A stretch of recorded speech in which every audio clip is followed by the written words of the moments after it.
நற்செய்தி வாசகம். மத்திய எழுதிய நற்செய்தி 11ஆம் அதிகாரம். ஆண்டவரின் உயிருள்ள வார்த்தைகள் 25 27 முடிய. அவ்வேளையில் இயேசு, தந்தையே, விண்ணுக்கும் மண்ணுக்கும் ஆண்டவரே, உம்மை போற்றுகிறேன். ஏனெனில் ஞானிகளுக்கும் அறிஞர்களுக்கும் இவற்றை மறைத்து குழந்தைகளுக்கு வெளிப்படுத்தினீர். ஆம் தந்தையே, இதுவே உமது திருவுளம். என் தந்தை எல்லாவற்றையும் என்னிடத்தில் ஒப்படைத்திருக்கிறார். தந்தையை தவிர வேறு எவரும் மகனை அறியார்.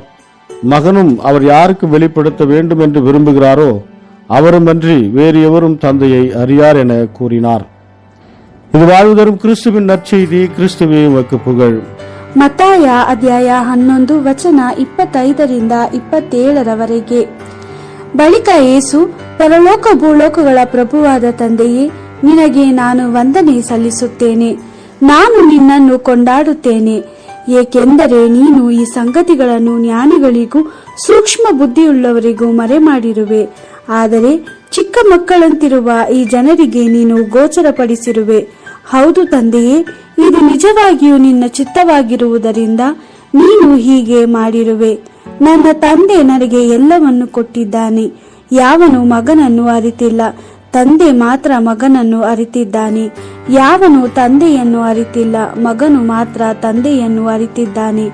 ಮಗನು ತಂದೆಯನ್ನು ಯಾರಿಗೆ ಪ್ರಕಟಿಸಬೇಕೆಂದು ಇಷ್ಟಪಡುತ್ತಾನೋ ಅವರು ತಂದೆಯನ್ನು ತಿಳಿದುಕೊಳ್ಳುತ್ತಾರೆ. ದೇವರ ವಾಕ್ಯವಿದು.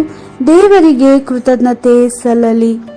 Gospel according to Matthew chapter 11 verse 25-27.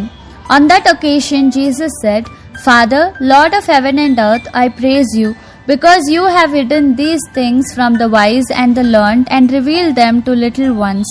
Yes, Father, this is what you wish to do.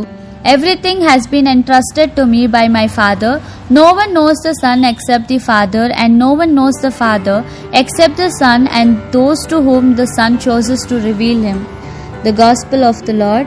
Praise to you, Lord Jesus Christ.